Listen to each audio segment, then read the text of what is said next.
Thank you for your patience. The meeting is now live.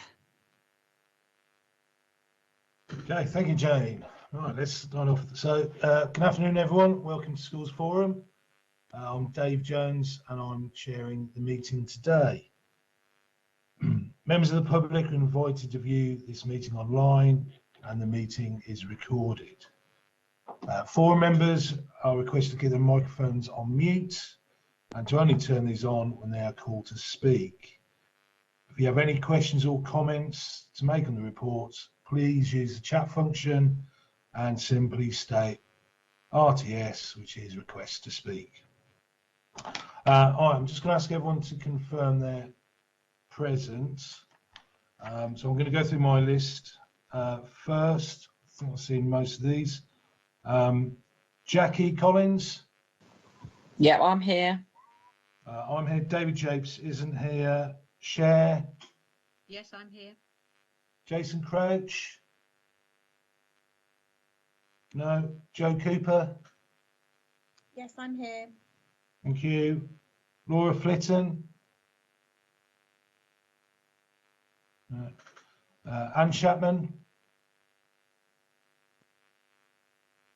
No. Victoria Page. Sean Preston. Yeah, I'm here. Thank you. Nathan Waits. Yeah, here. Miss Hartingham. Chris Pennell.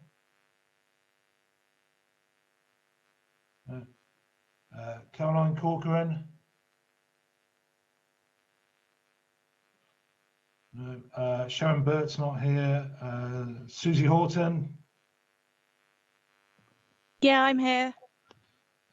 Claire Udy. Judy Smythe. Judith Smythe, St Jude Ward Councillor, present. Thank you. Lynn Stagg. Terry Norton. Yeah, I'm present, Chair. Thank you. Mike Gaston. No. Cara Jewell. Present. And then the officers, we've got Alison Edgerton. Yes, I'm here. Angela Mann. I'm here. Mike Stoneman. Yeah, I'm here. Sarah Daly. Yep, I'm here. And Jane Didino. I think it's Karen Martin instead of Jane Didino. Sorry. Oh, sorry. Okay, and is there anyone here who I haven't mentioned? Yeah, I'm here, Mindy Butler. Okay, thank you, Mindy.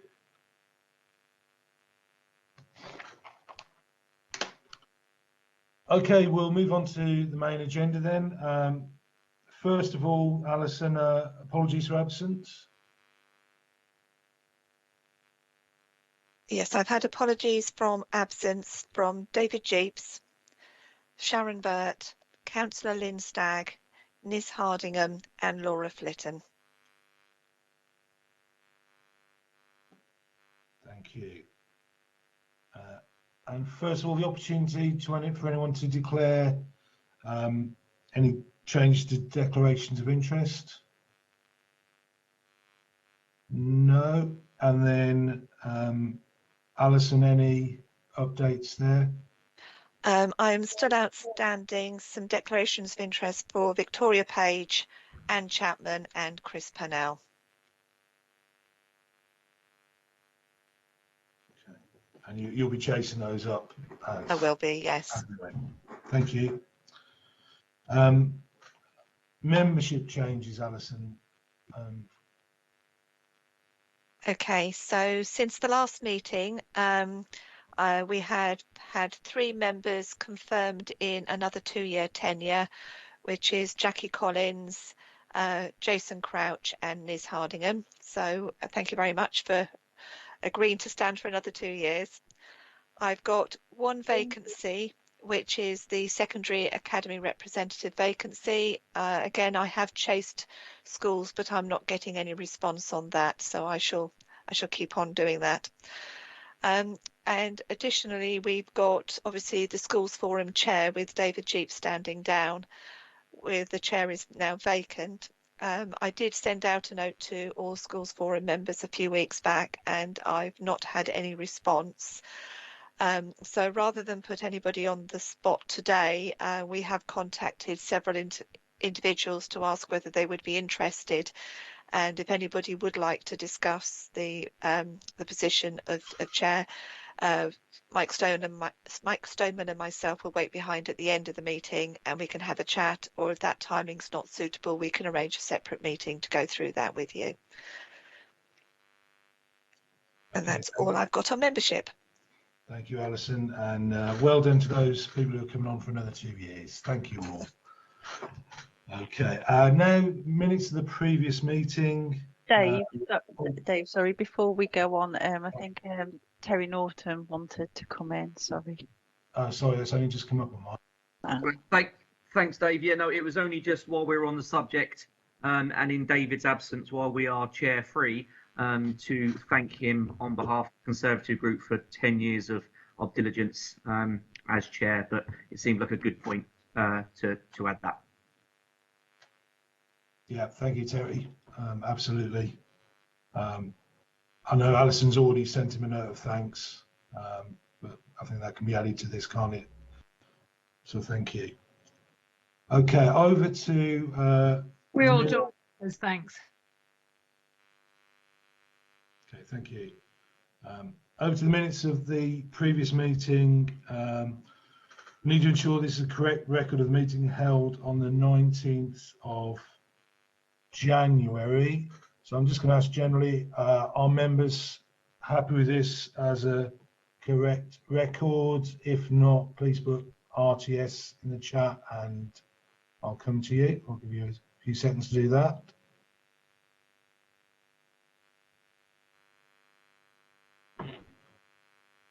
Okay, so I've no dissent. So the minutes of the previous meeting have therefore been approved, and there are no matters arising from that meeting. So item 5 then, the dedicated schools grant for 22-23, and over to Angela for this one. Thank you, Dave. So this follows the report that we had last month that detailed the methodology for the schools block of DSG and also the central schools support block of DSG. Hopefully you've had time to read the report, but some of the main things that I just wanted to sort of highlight are for the early years DSG. The report details the increase in rate for the hourly amount that we're getting, and our indicative funding is still likely to reduce by about £1 million because it's based on the census and a reduced number of hours, and it could reduce further depending on the January 2022 census. A consultation on the use of the additional funding per hour was conducted, and the details of how that full hourly amount is broken down in table 1. And apologies, I don't know whether you've noticed we've had gremlins in the report, so I think the report that was in your pack after table 1 doesn't have any table numbering, so where we refer to the tables, I will refer to them in the paragraph numbers. Nathan, did you? Yeah, sorry, I don't want to interrupt your train of thought, but I just wanted to ask the question in relation to early years and saying about decrease in funding. And that's obviously linked to the census data. Do you feel that that's a true reflection of the number of children within those settings, or is it representative of those children who were purely in that setting on that day, and therefore COVID and isolation and things like that might have had an impact? And so therefore, if normally there are more children, what impact is that going to have on those settings? I think I mean, I think it's hard to be precise, but I think it was always foreseen that the demographics would mean that we would be seeing a reduction in hours to this sort of scale anyway. But COVID definitely, will have had some sort of impact on everybody's lives. But I know Mindy is here, and Cara, I know you've just put your hand up as well. So that they're closer to it as well. But I think there is there is seen to be an increase in the numbers, and we're waiting for the January 22 census. So things will be clearer, and sort of how the census counts numbers is a bit different as well. So Mindy, I don't know whether you've got anything to add about that, and then Cara. Yeah, no, I agree. I mean, I think last year we had, we had a low number of children sort of start at the beginning of January, and I think people were quite shy of coming back into settings, even though they were open for all. I think we did have a slow start back, and certainly numbers have increased. It, did slowly increase throughout that term and then into the summer. So it's really difficult to tell. At the moment, it looks like the numbers have gone up. Certainly from last year, but not that significantly. But we haven't really had a chance to look at this year's data properly yet. Cara, did you want to come in? Thank you, Mindy. Yeah, I think a lot of providers found there was a drop in numbers. Obviously, a lot of parents were very worried about COVID, so obviously that's an impact. And I would like to speak on this item quite a bit later, if that's okay, please. Yeah, of course, Cara. So back over to you, Angela. Oh, thank you. Right. So turning to the high needs block, the report details all the different areas that make up the high needs block DSG, and of particular importance in terms of the proportion of the DSG, high needs DSG is specialist places. And the report details the 3% increase that we propose on all element 3s for the high needs block. And the report also details a 3-year forecast that we've done for the first time, and so that we could see how secure the financial planning was. And it shows that even if there's not a change in our funding for the following 2 years, the DSG carry forward would be able to cover any short-term deficits, and that's in table 8.4. And we've also allowed a 1% contingency for in-year pressures because of the uncertainty of what COVID might bring. But the table still shows that we have a 1.8 million of carry forward that hasn't been allocated yet, and that could be considered for one-off either invest to save or different projects that we might want to invest in. And then finally, a new thing for 22-23 is the high needs supplementary funding. We're still waiting for the guidance from the SFA as to how this is distributed, but we anticipate that we will be distributing it per commission place for specialist places in the city, and for out of city it would be based on actual places. Once the SFA have clarified their guidance, we propose that officers of the council will look at different options to come up with the values and agree this approach with the special schools and alternative provision settings, and then only come back to schools forum to bring back options if there isn't a clear agreement. So that's a bit different for the 22-23 budget. And I don't need to really say this, but I'm happy to take questions in relation to the report. Thank you, Angela. Cher, you've got a question.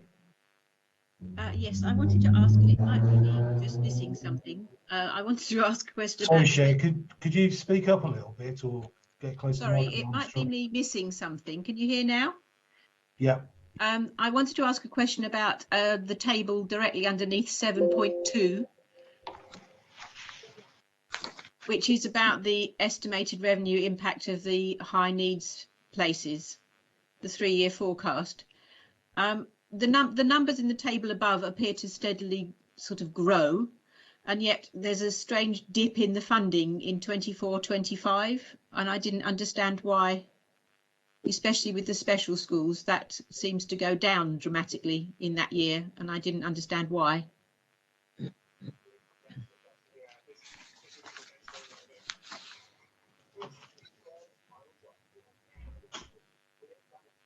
You are right.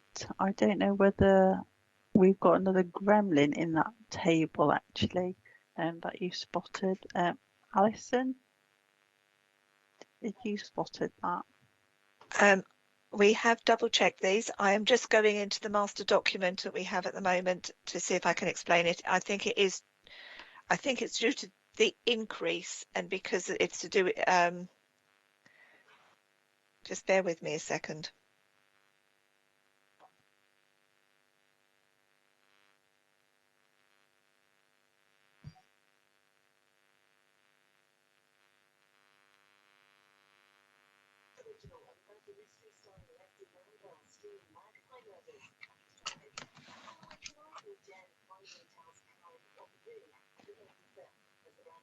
Yes, what happens is that we have a large increase between 23-24. For 24-25, the actual estimated cost of the element 3 evens out because it's the part year effect on those particular headings. But we'll double check that just to make sure and come back if there's any issues. Thank you. I did have another question, if that's okay. Yep, go ahead. And it's related to income to schools. I'm just wanting to ask, in light of the recent acknowledgement by the government that increased fuel costs are having a big impact, and their kind of agreement to pay households something to help them out. I wondered if there's any news or any talk about schools getting any support with the increased fuel costs. Because especially for schools that are working with lower numbers intake and tight budgets, and a massive increase in fuel costs is a big issue. Has there been any discussion about it? I'm not aware of any supplementary guidance that's come out about help with those additional costs, I'm afraid. No, the only information we're aware of is the supplementary grant which has come out for special schools and for mainstream schools, but that is more geared towards the additional costs being seen to do with the health and social care levy, and the potential increase of newly qualified teachers' salaries. There's no particular mention of additional additional support relating to fuel. Is that something that we as a local authority would have some voice about? In terms of making a request, raising the issue. I can raise it through our South East Officers Finance Group, which obviously would feed back. We do have representatives of the DfE on that particular group, but it could be something actually that might be better placed to be taken back through the Regional Schools Commissioner, and I don't know whether Mike or Sarah would have any comments on that. Yeah, certainly I could raise that with Claire Burton, the Regional Schools Commissioner for the South East and South London. So yeah, really happy to do that, and I think it's a fair point, Cher. So yeah, I'll take that one away. Yeah. Thank you very much. Thank you, Cher. Thank you, Mike. Jackie.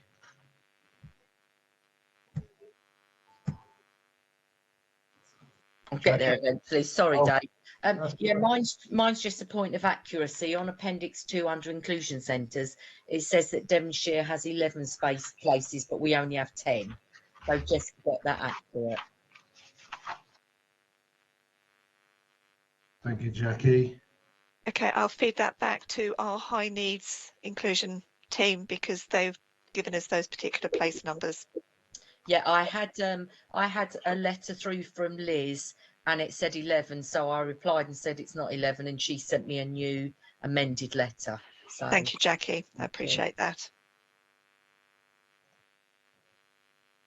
Thank you. Okay, any more questions? I'm aware. Tara? Hello, Dave. If I could go back to 5.1, well, the sort of 5.1, 5.2, the table that links with that, please. I am aware with early years that obviously the government funding hasn't been increased substantially. However, I am quite concerned at the increase that's been offered. Obviously, there is a pass-through to settings, but the base rate is the rate that most people are working with because nobody else has guaranteed all the other rates. There's a base rate increase that's been offered of 18 pence for a 2-year-old and 14 pence for a 3 and 4-year-old. The 2-year-old increase of 18 pence after the staff increases that are anticipated in April will actually leave settings at a loss of 3 pence per hour. For those who aren't familiar with early years, the government set the ratio of 1 adult to 4 children. So I'm working on the maximum ratio of 1 to 4. There'd be 18 pence increase, but that would be 59 pence of wages, roughly 2 pence of national insurance, and roughly 14 pence on, 2 pence on pension and 14 pence on national insurance, which gives a loss of 3 pence per hour for that staff member. If you move on to the 3 and 4-year-olds, the ratio is higher, so it's 1 member of staff to 8 children, which would actually give a 4 pence per hour gain once the staffing costs had been paid. However, 3 of those gains would have to be offset to pay the difference with the 2-year-olds, so to cover that loss, which then leaves 5 children and you're gaining 20 pence per staff member. Obviously, there is a significant rise in all costs coming in April, and I have been asked feedback from providers that they are very concerned. Thank you, Cara. Is this another point, Mike, that we want to raise with the Regional Schools Commissioner? Yeah, possibly. Well, we certainly can do that. I'd be interested to know if colleagues have got any other responses to what Cara's just gone through. But yeah, we could certainly do that. Yeah, I'm sure that will be something I can take forward. Yeah. But I don't know if Alison or Angela wants to come back in on this issue. I don't know whether Mindy's got better links actually. Yeah, I was just going to say, I do agree with what Cara said. It is a national problem, and it's something that we're very, very aware of and concerned about. I think, as she said, with the increase in fuel costs and cost of living over the next few months, is going to present more significant challenges for providers and who are already struggling anyway. So, I absolutely endorse what Cara's just said, but as I say, it is a national problem, and it is an ongoing conversation within the sector. It's not only Portsmouth, but it is of great concern to us.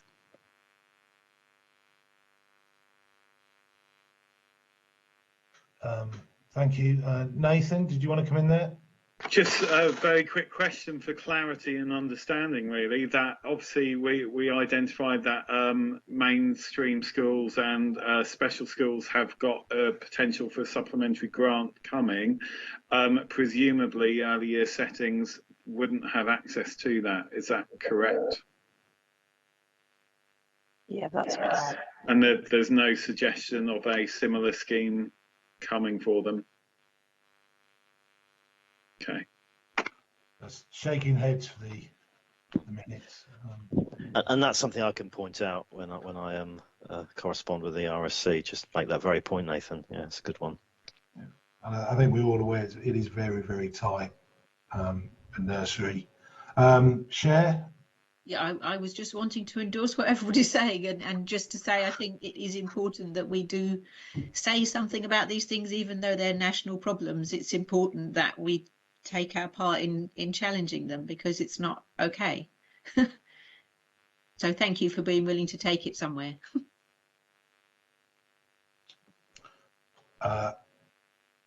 Cara, is that a legacy hand or a new hand? No, sorry, that's a new hand. I'm just wondering if there is any wiggle room on that base rate. I appreciate there needs to be some contingency, but whether or not it could be looked at further. I appreciate numbers have dropped and census will impact funding, but I am very worried that providers will end up out of business, or some places are putting up 10 pence per hour on a working parent. Whatever you do is going to impact parents. I do know that often what's said is, well, if settings close, a new one will open. I appreciate that, but what about quality for these children?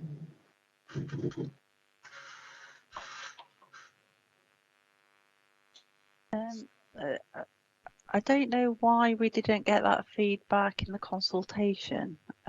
We didn't, we only got one reply to the consultation, which I can't remember whether it closed in December, and it would have been helpful to have had that information then for us to have worked on. Yeah, sorry, Cara.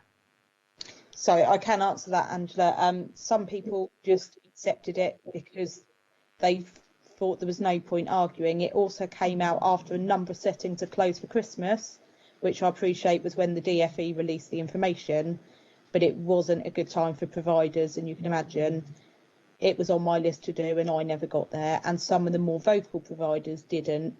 I had hoped to get a personal survey out to providers, but personal circumstances have prevented that. But I have had a number who've said to me they are really worried.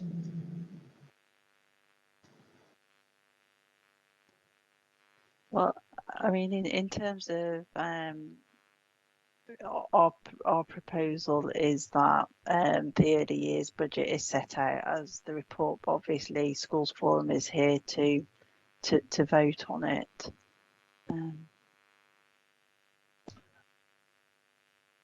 I mean, if Angela, if differences are made, or we'd have to have something that would, a proposal that would come back to us, really, wouldn't we? Because we couldn't ask, Well, it will be for, we would need to think about, I mean, it's for endorsement, and then the cabinet member makes the decision. As we've set out in the table, it funds the hourly rate that goes to the providers, but it also pays for the support that the council provides to the early years settings. So we'd have to look at what any impact that might mean. So yeah, so it's very, very tight. We have a statutory duty to agree the budgets by the end of February, 28th of February, I think it is. And also, the providers will want certainty as well in terms of what the hourly rate's going to be going forwards. Okay, thank you. There's a few more questions, I think. Sean? Thank you. Yeah, just a point of clarity, I just want to confirm that provided the expenditure for the early years block, which is in Appendix 1, is the 13,329 for next year. That is equal to the funding being provided through the early years block. So if there is a suggestion that additional funding needs to go through to providers, we're either looking at overspending on DSG, or it's like Angela was just saying there, we're then looking at potentially what those services are that are funded through that 13,329. Just want to confirm that's my understanding is correct there in terms of the only possible avenues we have if we were to even consider looking at increasing the funding rate to providers. Yeah, that's correct. And you've also got to remember that any sort of DSG carry forward is a one-off source of funding. And And so if we did do something with the hourly rate and it wasn't funded within that budget, then there would be implications going forwards. It wouldn't be sustainable to come out of that funding. If our census numbers are lower than that from last month, then we'll still have a proportionate rate in the hourly funding, so it will be affordable, but it will impact on the funding that the council gets. But yes, we are looking at, we've allocated all the funding basically for the early years DSG. So yes. Okay, thank you. Judith? Thank you, Chair. I mean, I think early years are really important, probably the most important bit of all of this. After quite a life, especially for children who come from homes where they're not getting a very good home learning environment. What if I suppose I want to build on the answer you gave to that previous question, which probably was half of what I put my hand up to ask. Angela, if there had been a significant group of people who'd done these sums and come back in December for with those views, what would you have done? What would the solutions have been? Or perhaps it's a question for Susie. But I mean, I don't. I mean, I think certainly we should be making a fuss about this up the line. And if you add, fuel costs to that, then they're going to be even more in deficit. But I mean, meanwhile, what would the solution have been had people got in time with this observation? Thank you. If we'd have had different, if we'd have had the responses coming in with different things, we would have had a section in the report to look at the different options and detail what the different impacts would have been to been able to inform schools forum members of what the different scenarios might mean, so that you could have then picked from the different options. But as we didn't get that feedback, then we've only put forward one option, which is per the consultation that we sent out. Judith, you're on mute. Sorry, I'm so sorry. Thank you. The options would have been what? What sort of actual options are there? I mean, I'm guessing that this is not in itself a very huge amount of money, but it is really important that we don't have good early years providers going out of business. I mean, I suppose in terms of the retained 3 pence that is being proposed, you're right, it isn't a huge amount of money. In terms of what could have been released back to providers, and apologies, the number escapes me at the moment, but I suppose it's it's looking at different models to deliver the support really, looking at different options that we could do in terms of what it would cost to do that, different support that might be available for those different options, whether or not we included something in the council's budgets to put forward as a pressure, and those would have been the sorts of options that we would have been looking at. And I think we did look at what funding. I think it was a couple of years ago, we had quite a lot of consultation feedback, and we did review, the suggestions on the proposals, and we did manage to increase, the funding that went to the providers, and still, hopefully everybody agrees, supported the early years sector as well. I mean, the second question related to this, if I might, Chair, I hope that's all right, is that's it. Presumably all of that is taking into account, I believe, a 6.6% in the minimum wage, which some staff in nursery settings will be getting. Is that right?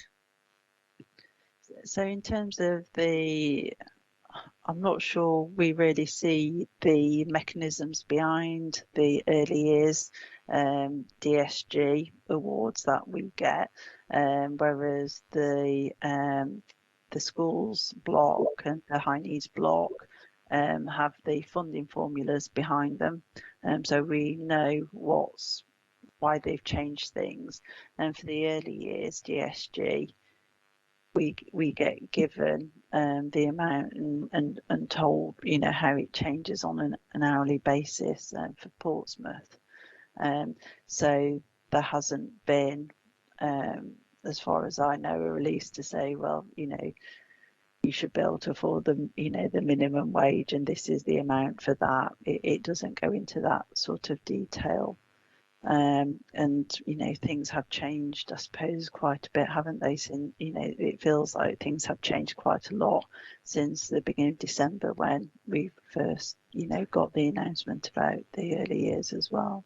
So it's possible that the rise of the minimum wage by 6.6%, I believe it is, isn't taken into account, in which case the early years providers are going to be in an even worse situation. Is that possible? And in which case I do think, Mike, this needs to be taken up the line, because it's, I believe the 6.6% for the rise in the minimum wage hasn't been public very long. So maybe there is a window to go back on this. Yep, I will raise that as well as part of my response. Thanks, Judith. Thank you. I'm going to try and get the order right. I think Cher's next. I think waiting the longest. Yes, it's fine. Again, a lot of what I was thinking has been said. I speaking as a governor at a nursery that has to put wages up, not only in line with the minimum wage, but also because of Portsmouth policies, which we, you know, we like the idea of paying our staff well. It just gets unrealistic in terms of keeping settings going, and I can completely understand why, you know, all childcare workers are really struggling with some of these costs. So I agree we need to do something. I think maybe we need to look at making our consultation processes fit the audience that they're geared to a little better sometimes. I don't know, clearly this has gone a bit awry, and I'm not saying that's your fault. I'm just saying clearly we haven't got the message back as we needed to. But I do think we need to look at something, and if we have to agree this at the moment, then we need to look at some kind of supplementary payment or some way of supporting, even if it is for a year until we can get our act together next year, in terms of who knows what will change before then. I think we've got to help people ride this wave, and it is quite a frightening wave for a lot of people at the moment.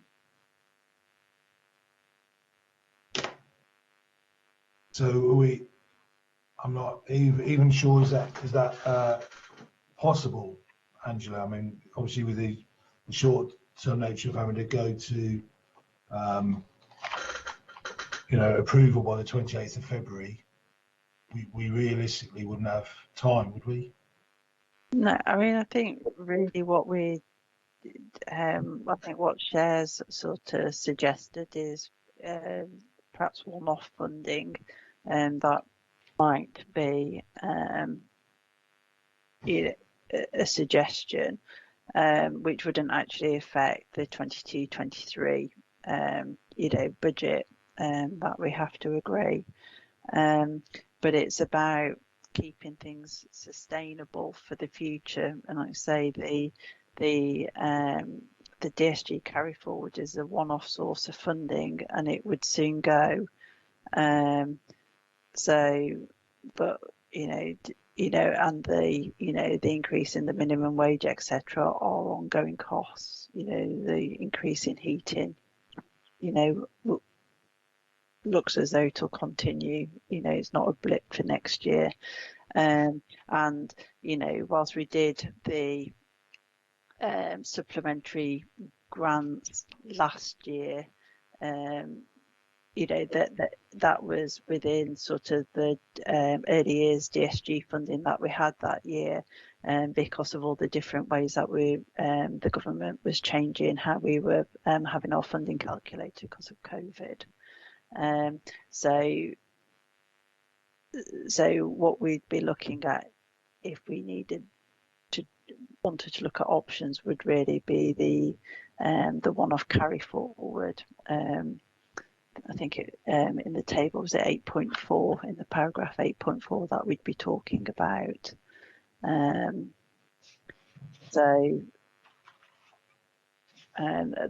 That's sort of the room, but obviously then, like I say, that's a temporary thing, and it removes it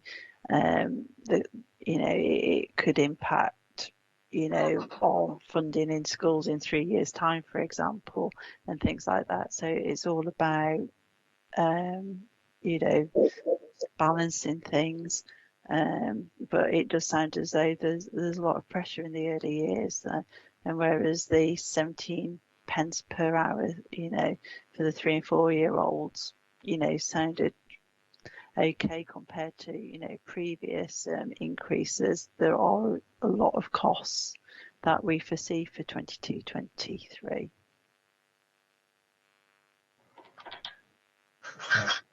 Thank you, Angela. Cara and then Nathan. Thank you, Chair. I think the only place that we could realistically take money from is the contingency fund. Now, I appreciate that we want to be cautious with the contingency for new numbers, but actually, if you look at the rise that's been offered to the base rate in comparison to the contingency fund, I haven't had a chance to calculate the exact percentage, but the contingency fund is raising by about 40%. The base rate looks like it's raising by about 15%. Obviously, that's not being calculated, but maybe we're being too cautious with the contingency, especially if there is likely to be an increase in census. Now, I appreciate we're working on previous figures and the new census hasn't been, but there's going to have to be something somewhere because providers will be closing.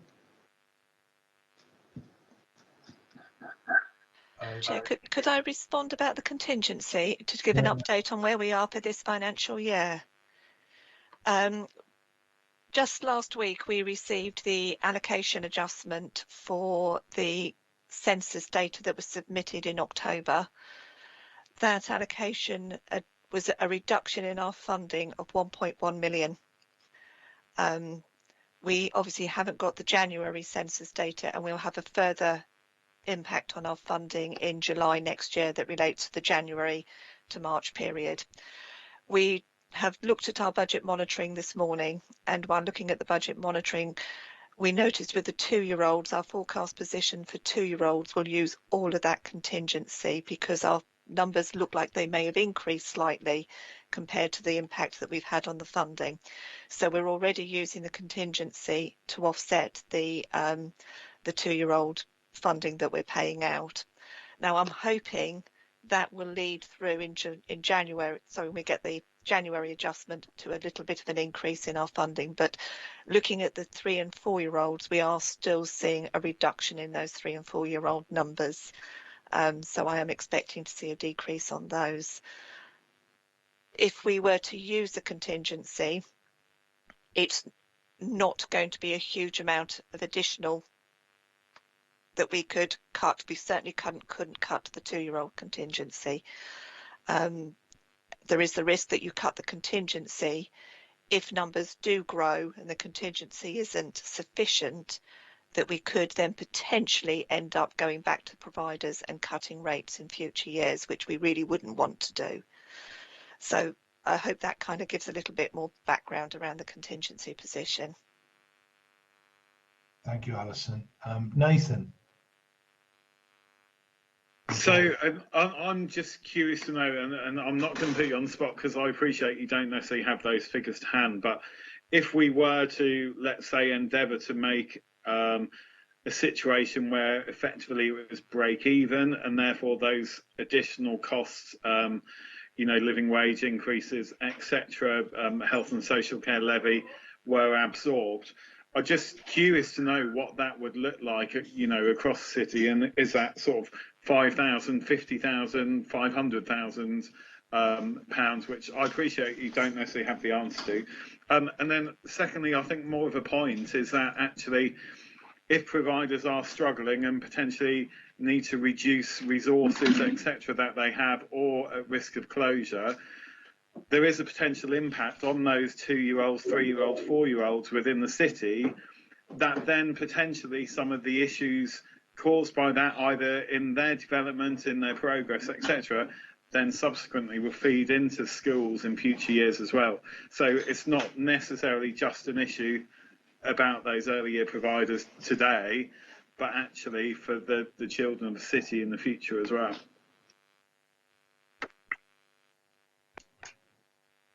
Okay, Judith, you wanted to come in there? This is really a sort of more process question. Is it possible, Angela, or it is possible to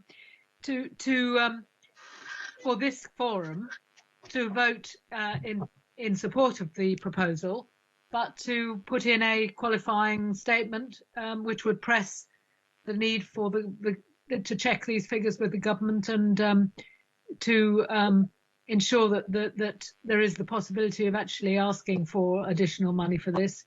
I mean, this government, for all their faults, do say that they believe in early years and they believe in, and it may just be they haven't done the sums properly because a lot of people didn't during the consultation. Is it possible to approve a qualified a budget with a qualifying statement? I appreciate it'll come right back to Susie and to deal with, but I do think it's quite an important point, this all. I think, I mean, in terms of the voting, Alison's probably leafing through the reams of guidance that we have about responsibilities for Schools Forum and what we can and can't do at the moment. But I mean, certainly, as part of our minutes, we detail the actions that we're all going to take. And so all the actions about raising things that we've already discussed will be in the minutes, and we will act upon them. In terms of setting the budget and approving the budget, it will be going to actually, is it the 28th that we have to submit it? Our budget has to be approved by the 28th of February because I need to notify special schools of their budget shares by the 28th of February. So the DSG as a whole has to be approved by the 28th of February. It goes to Cabinet member next week.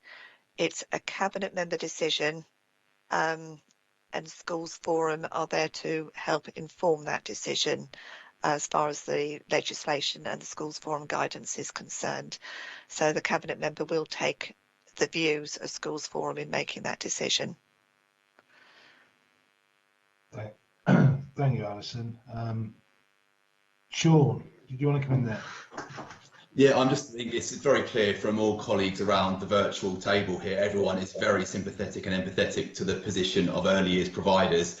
Personally, from my perspective, I have I'm not against the use of contingency to support early years providers. However, I personally don't feel like we're in a position to be able to give it meaningful thought and discussion at this meeting. And so I have one question first and foremost from a process point of view. I'm assuming that any spend from contingency doesn't need to be approved today, and that could be something that could come back at a future meeting in the interest of moving the conversation forwards. And secondly, I do think Angela's point earlier that we have to be very, very carefully minded to here is if there is an additional payment made for this year, it needs to be made very clear to all providers that this is not fixed and set in stone for future years because of affordability in the future, as Angela's made out as well. We don't want to be putting ourselves in a situation where, for whatever reason, DSG is in serious risk of being in deficit, because we don't want to be following other authorities who have gone down a very, very deep black hole that they'll never come out of as well. So I just wanted to sort of make that point as well. I think it's a really important point, although, like I say, I'm very much in support of using contingency for this year if the risk is not that great in the grand scheme of things. Yeah, thank you, Sean. That'd be more sort of one-off payment type element rather than anything long term.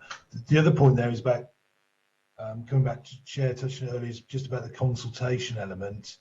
And again, it's really hard because the timings are such that coming out over Christmas, and just after Christmas, and everyone coming back with, the new year, new COVID and everything like that, that it's a tricky process, and whether or not we can either use, Mindy or Cara to sort of help with that element of the consultation, with consultations as we go forward as well.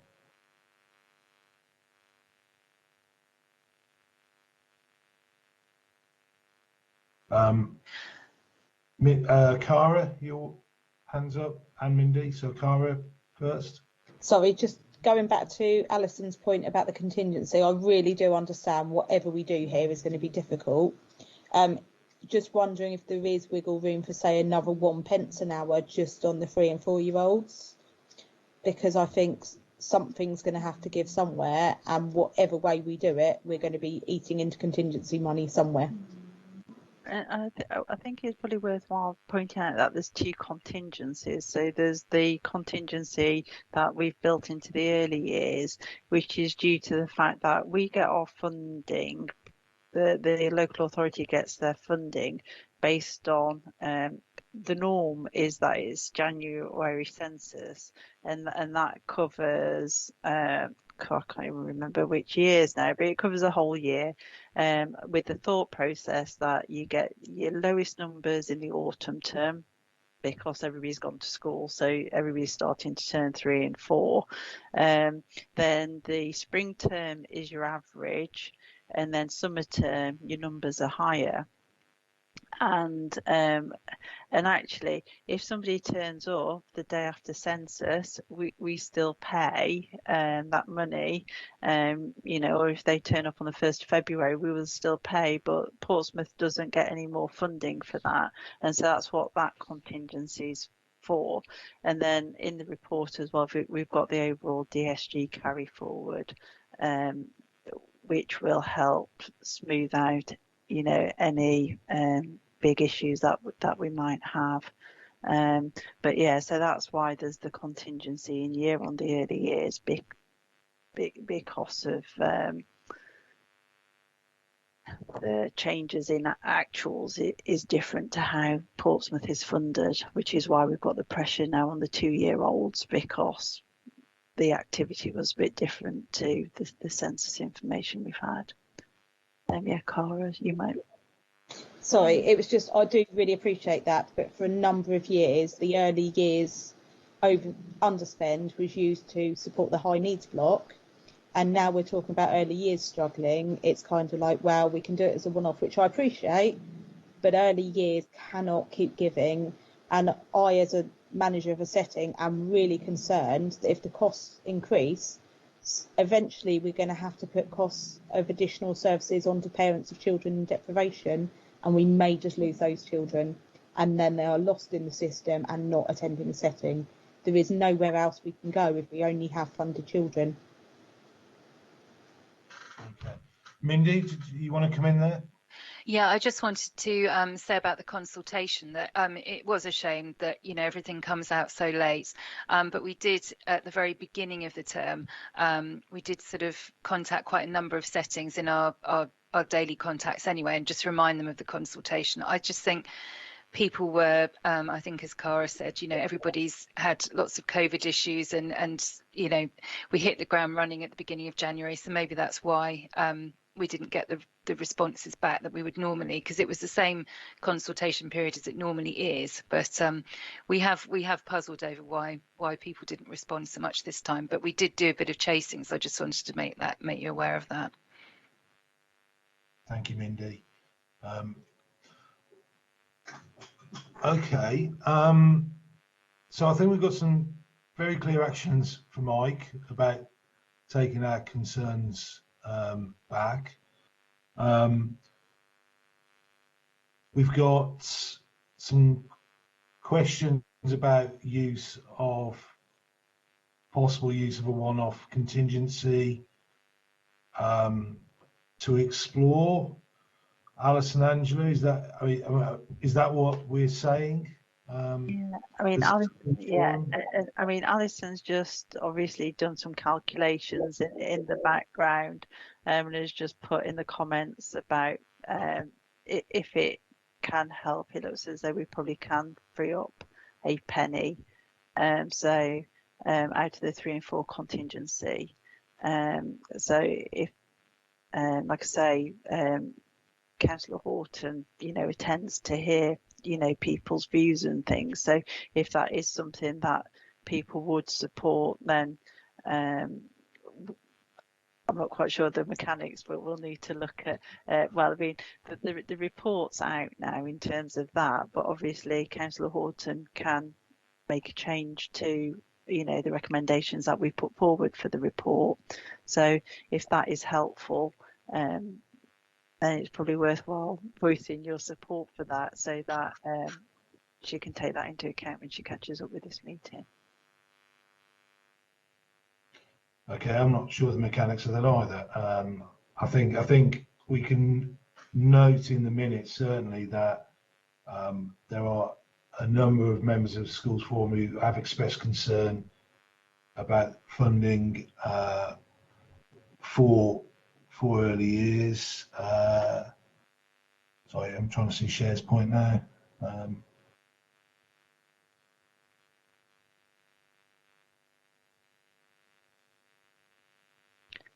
Yeah, okay, and Cher said, and recommend an increase or look at one-off payments. We don't need to decide where from.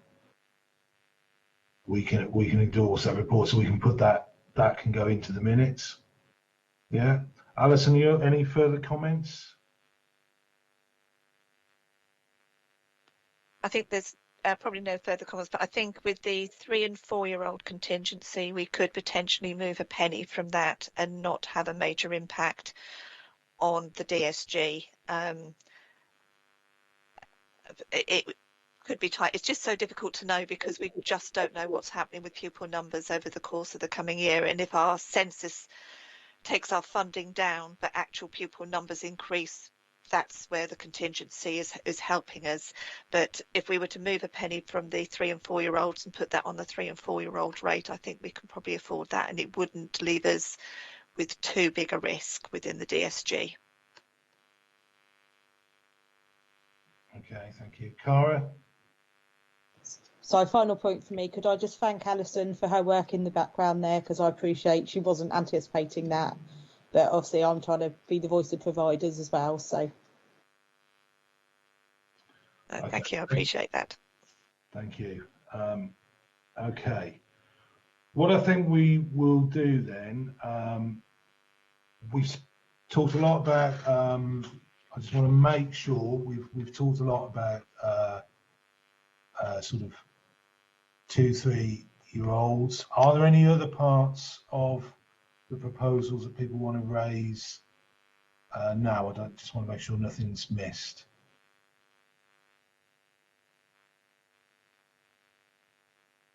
No, okay. In that case, what we need to do is look at the endorsements that we've got ahead of them. What I would propose, and anyone can correct me if they don't feel this is right, we endorse them as a whole, all 6, but we add a note about what we've said about the penny rise from Alison. Would that make sense? Yeah? Okay then. So everyone's entitled to vote on this. So it's recommended that the Schools Forum endorse the 6 elements 1.11 to 1.16. Do I have a proposer for this?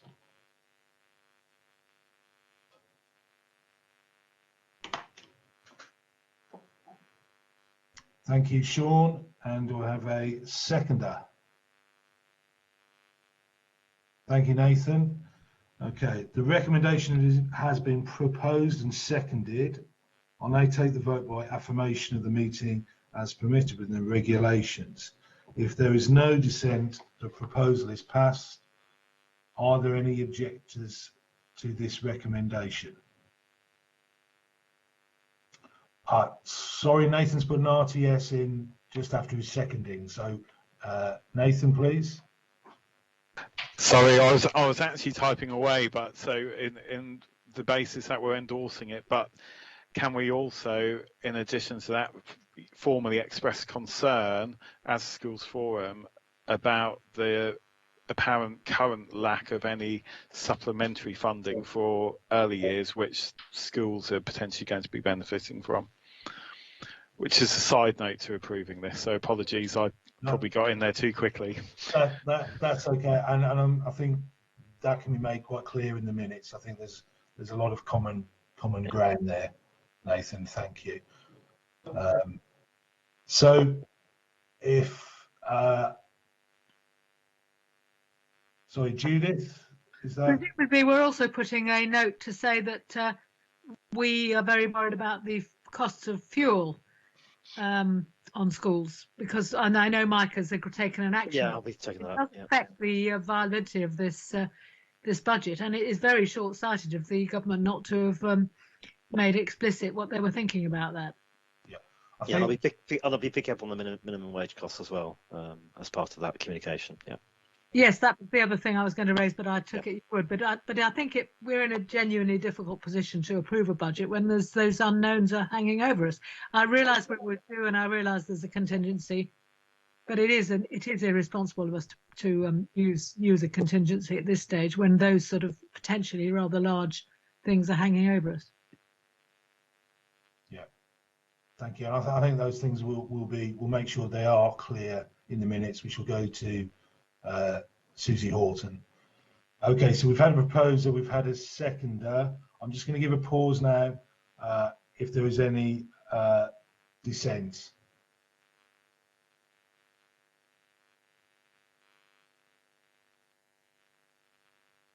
Okay, thank you. That recommendation has been approved.